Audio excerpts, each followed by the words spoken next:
함께 기도하심으로 11월 3일 금요일 매일 주심 기도회 시작하겠습니다. 하나님 감사합니다. 우리에게 또 한 번 새로운 생명을 주시고 크고 작은 고난과 이해할 수 없는 시간을 사는 동안에도 하나님을 아버지라 부르며 멈추어 기도할 수 있는 오늘의 예배가 있음에 감사를 드립니다. 말씀을 듣는 가운데 우리가 걸어가야 할 방향을 보이시고 기도하는 가운데 그 길로 나아갈 수 있는 새 힘을 주시는 하나님이 계시기에 우리가 매일을 살아갈 수 있습니다. 하나님, 금요일을 맞으며 우리가 다시 주일에 예배를 준비하는 시간에 왔는데 간구하옵기는 우리가 준비하여 드리는 예배가 하나님이 받으실 만한 예배가 되게 하시고 함께하는 성도님들 모두가 살아계신 하나님을 만나는 은혜와 감격의 예배가 되게 하여 주시옵소서.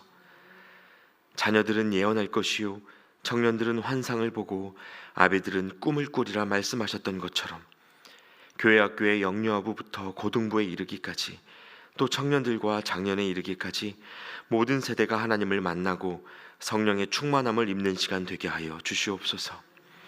또한 하나님, 예배하기를 간구하면서도 예배할 수 없는 어려움 속에 놓인 당신의 자녀들을 돌보아 주시옵소서. 전쟁으로, 기근과 핍박으로, 연약한 육체의 질병과 빡빡한 현실의 장벽으로 인해 울며 하나님을 부르는 것밖에 할 수 없는 이들의 눈물에 귀를 기울이사 그들의 상하고 통회하는 마음 가운데 가장 강력한 하나님의 응답과 역사가 있게 하여 주시옵소서. 어려운 현실 속에서도 곧 피할 길을 내사 하나님만이 우리의 소망이 되신다는 믿음의 고백을 놓치지 않게 하여 주시옵소서. 이제 하나님, 오늘 우리에게 주시는 말씀을 듣습니다. 새롭게 시작되는 이 욥기 말씀의 묵상이 하나님이 누구신지에 대한 새로운 지혜와 깨달음이 되게 하시고 오늘을 능히 감당하며 살아내게 하는 하나님의 위로와 소망이 되게 하여 주시옵소서. 이 땅에 매여 있는 우리의 눈과 마음이 우리가 돌아가야 할 영원한 처소 하나님의 나라를 바라보게 하여 주시옵소서. 지금도 우리 곁에 계시며 함께 하시는 우리 주님을 기대하고 또 의지하오며 예수 그리스도의 이름으로 기도하옵나이다. 아멘. 오늘 우리에게 주시는 하나님의 말씀 함께 보겠습니다. 오늘 하나님의 말씀은 욥기 1장 1절부터 12절까지의 말씀입니다. 욥기 1장 1절부터 12절까지의 말씀을 저와 여러분이 한 절씩 교독하시겠습니다. 우스 땅에 욥이라 불리는 사람이 있었는데 그 사람은 온전하고 정직하여 하나님을 경외하며 악에서 떠난 자더라. 그에게 아들 7과 딸 3이 태어나니라. 그의 소유물은 양이 7,000마리요 낙타가 3,000마리요 소가 500결이요 암나귀가 500마리이며 종도 많이 있었으니 이 사람은 동방 사람 중에 가장 훌륭한 자라. 그의 아들들이 자기 생일에 각각 자기의 집에서 잔치를 베풀고 그의 누이 3명도 청하여 함께 먹고 마시더라. 그들이 차례대로 잔치를 끝내면 욥이 그들을 불러다가 성결하게 하되 아침에 일어나서 그들의 명수대로 번제를 드렸으니 이는 욥이 말하기를 혹시 내 아들들이 죄를 범하여 마음으로 하나님을 욕되게 하였을까 함이라. 욥의 행위가 항상 이러하였더라. 하루는 하나님의 아들들이 와서 여호와 앞에 섰고 사탄도 그들 가운데에 온지라. 여호와께서 사탄에게 이르시되 네가 어디서 왔느냐. 사탄이 여호와께 대답하여 이르되 땅을 두루 돌아 여기저기 다녀왔나이다. 여호와께서 사탄에게 이르시되 네가 내 종 욥을 주의하여 보았느냐. 그와 같이 온전하고 정직하여 하나님을 경외하며 악에서 떠난 자는 세상에 없느니라. 사탄이 여호와께 대답하여 이르되 욥이 어찌 까닭없이 하나님을 경외하리이까. 주께서 그와 그의 집과 그의 모든 소유물을 울타리로 두르심 때문이 아니니이까. 주께서 그의 손으로 하는 바를 복되게 하사 그의 소유물이 땅에 넘치게 하셨음이니이다. 이제 주의 손을 펴서 그의 모든 소유물을 치소서. 그리하시면 틀림없이 주를 향하여 욕하지 않겠나이까. 여호와께서 사탄에게 이르시되 내가 그의 소유물을 다 네 손에 맡기노라. 다만 그의 몸에는 내 손을 대지 말지니라. 사탄이 곧 여호와 앞에서 물러가니라. 아멘. 네, 여러분 평안히 주무셨죠? 네, 어느새 금요일 아침인데요. 오늘도 함께 예배하며 하루를 시작할 수 있어서 참 감사합니다.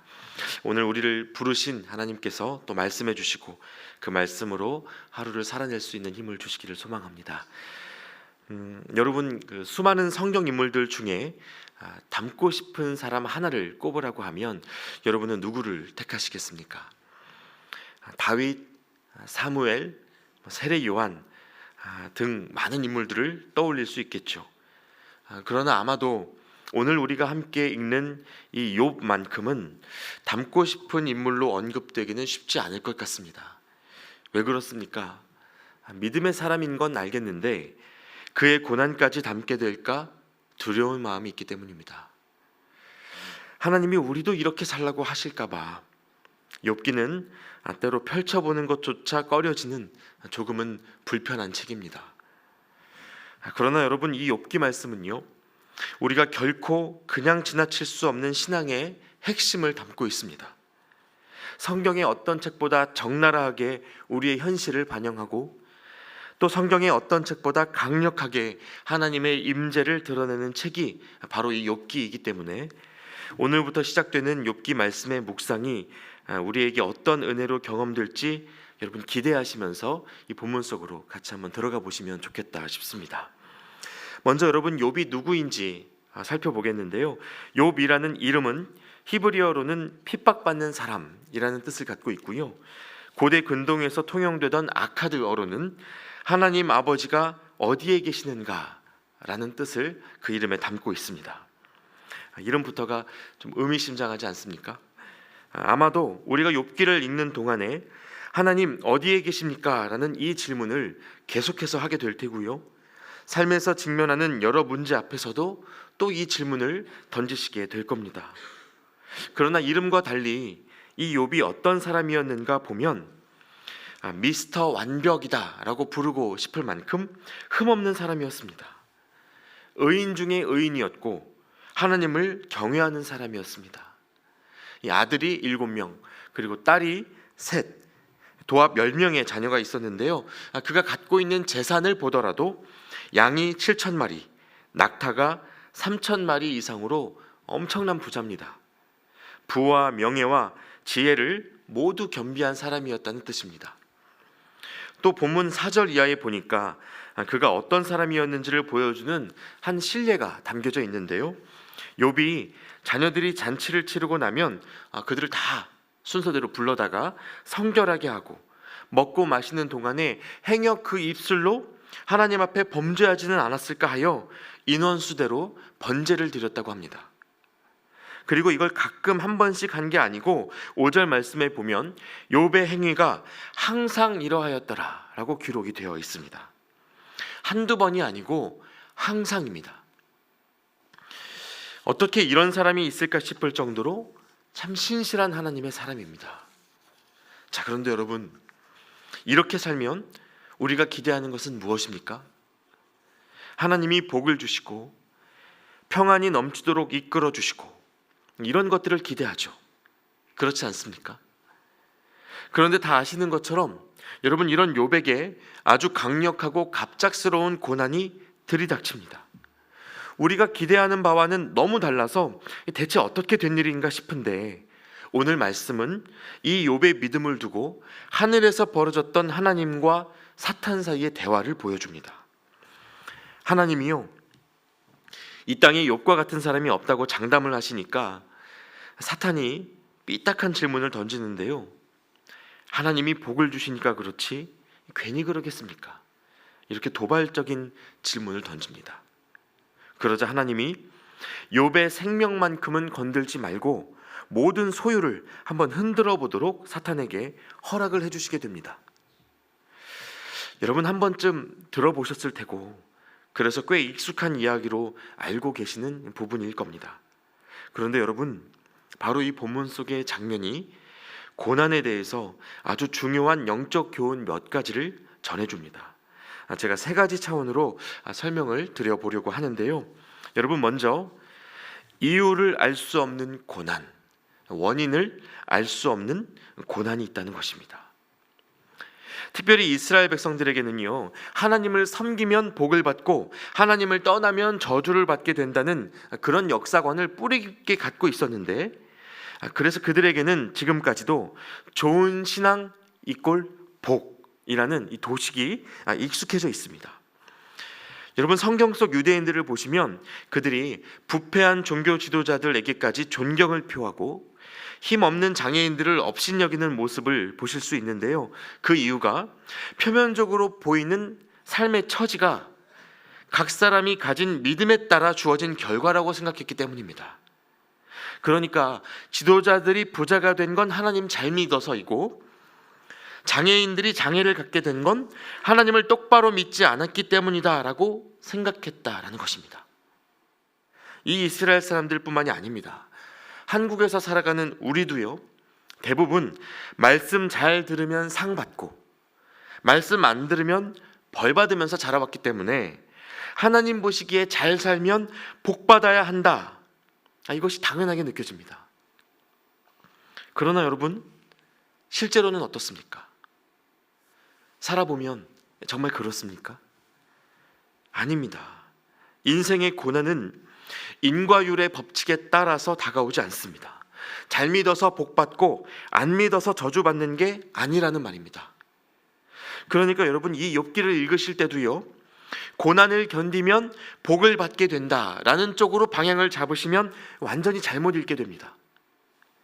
하나님은 욥기를 통해 이렇게 살면 복을 받고 저렇게 살면 저주를 받는다는 이야기를 하시려는 것이 아니고, 인과율을 뛰어넘는 하나님의 사랑과 주권이 있다는 것을 말해주길 원하십니다.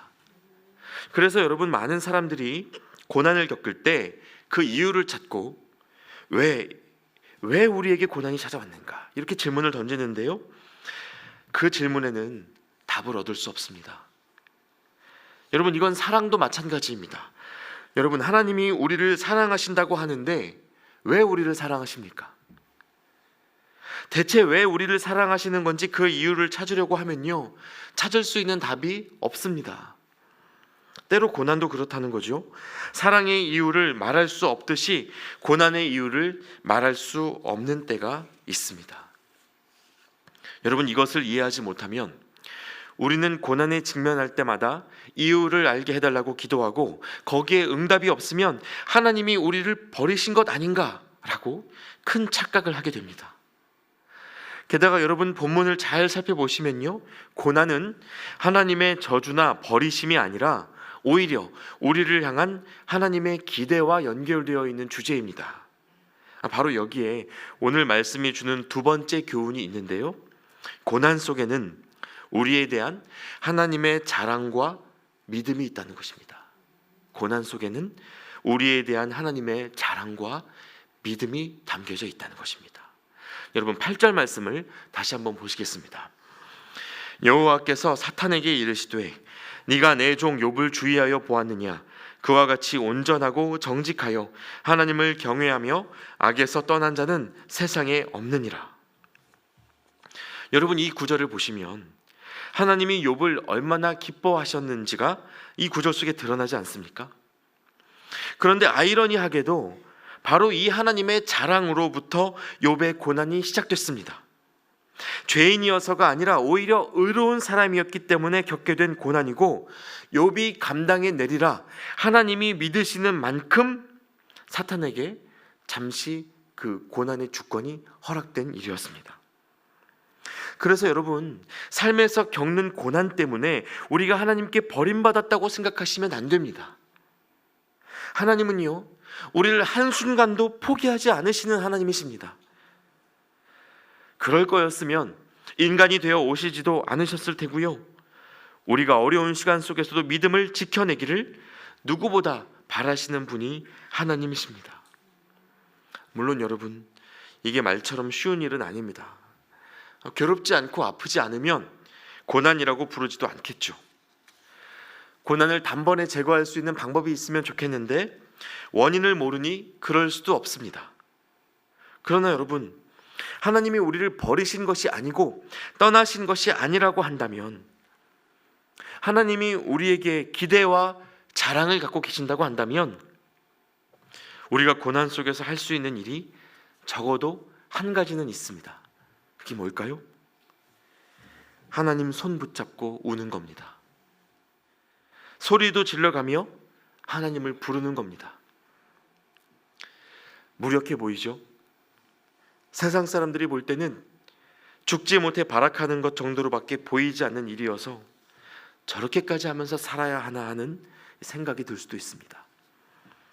그래서 이후 본문에 보시면 욥의 아내가 이 보통 사람들의 마음을 잘 대변하는데요, 욥기 2장 9절 말씀이 이렇습니다. 그의 아내가 그에게 이르되 당신이 그래도 자기의 온전함을 굳게 지키느냐? 하나님을 욕하고 죽으라. 고난이 왜 왔는지도 모르겠고 하나님이 우리를 떠나셨다는 생각이 드니까 차라리 죽어버리는 게 낫겠다는 판단을 한 거죠. 그러나 여러분, 고난 속에는 우리가 대답해야 하는 한 가지 질문이 내포되어 있습니다. 오늘 본문 9절 말씀에 사탄이 하나님께 뭐라고 하는지 제가 다시 한번 읽어드리겠습니다. 오늘 말씀 9절입니다. 사탄이 여호와께 대답하여 이르되 욥이 어찌 까닭 없이 하나님을 경외하리이까. 욥이 왜 하나님을 믿겠습니까? 하나님이 주시는 게 있으니까 그러는 거 아닙니까? 사탄이 이렇게 말합니다. 여러분은 어떠십니까? 여러분 왜 하나님을 믿으세요? 하나님을 믿으시는 이유가 무엇입니까? 오늘 본문 속에서 욥은요, 이 질문에 대답해야 하는 상황을 마주하게 됐습니다. 그래서 오늘 말씀이 주는 세 번째 교훈은 이것입니다. 고난은 그 자체로 하나님 한 분만으로 만족할 수 있느냐는 질문이라는 겁니다. 하나님 한 분만으로 만족할 수 있느냐?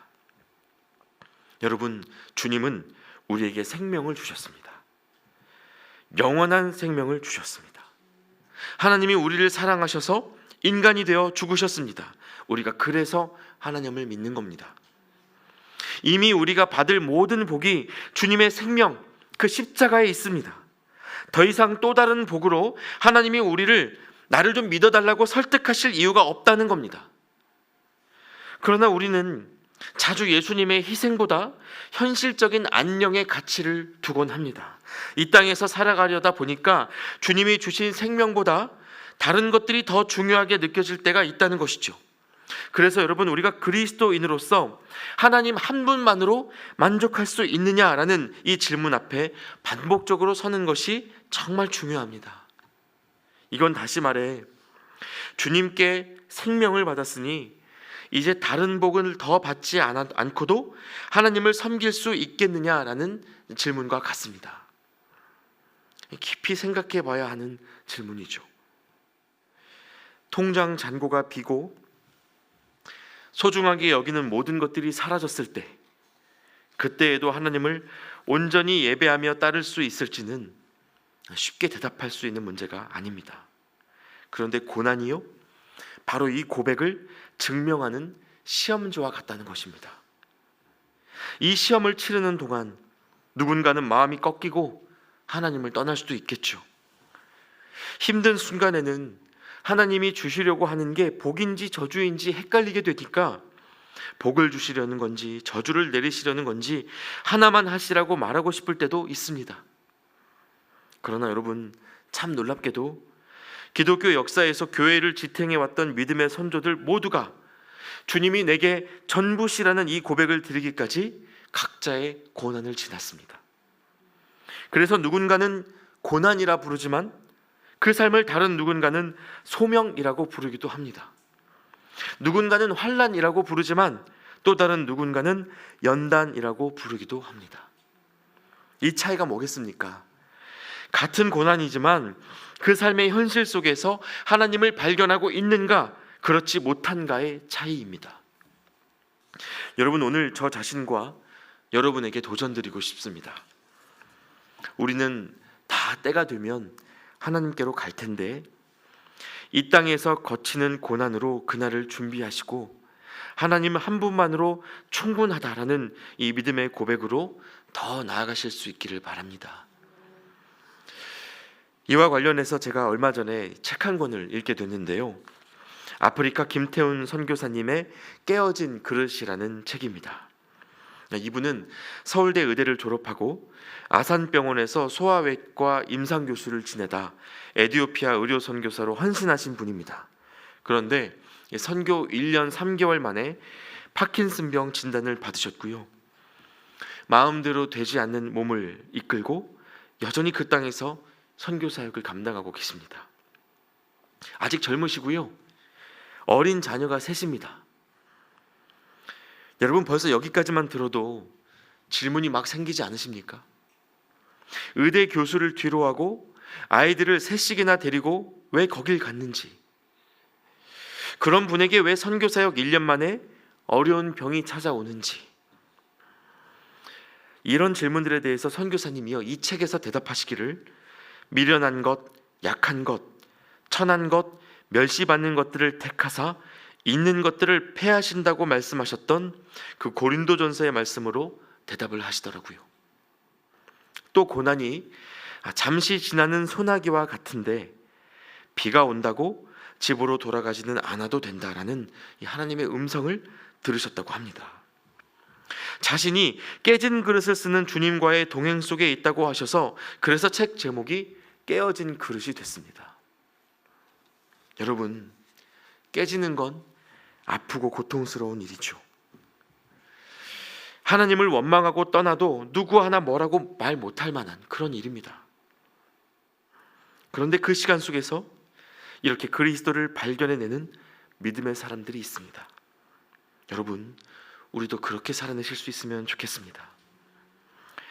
이유를 알 수 없는 고난이 분명히 있지만 그 고난 속에 우리를 향한 하나님의 자랑과 믿음이 있고, 또 그것이 우리가 하나님 한 분만으로 만족할 수 있느냐는 질문이고 또 연습이라는 사실을 여러분 기억하셔서 이 믿음의 여정을 고난 속에서도 끝까지 완수하실 수 있기를 축복합니다. 그래서 그 끝에 이르렀을 때 내가 주께 대하여 귀로 듣기만 하였사오나 이제는 눈으로 주를 배움나이다. 그렇게 경탄했던 욥의 고백이 저와 여러분 모두의 고백이 될 수 있기를 우리 주님의 이름으로 축원합니다. 함께 기도하겠습니다. 하나님, 오늘도 우리에게 말씀해 주셔서 감사합니다. 잘 믿으면 이 세상에서도 복받을 거란 기대를 완전히 깨뜨리는 욥기이지만 우리의 이해를 넘어 완전하고 변함없는 사랑으로 우리를 보듬고 계신 하나님을 보게 해주셔서 감사합니다.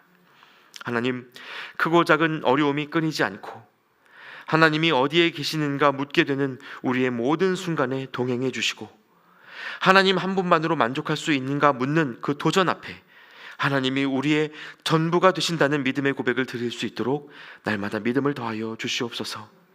허락하신 고난 앞에 꺾이지 않고 하늘의 소망으로 가득한 이 한날 살아낼 수 있도록 함께하여 주시옵소서.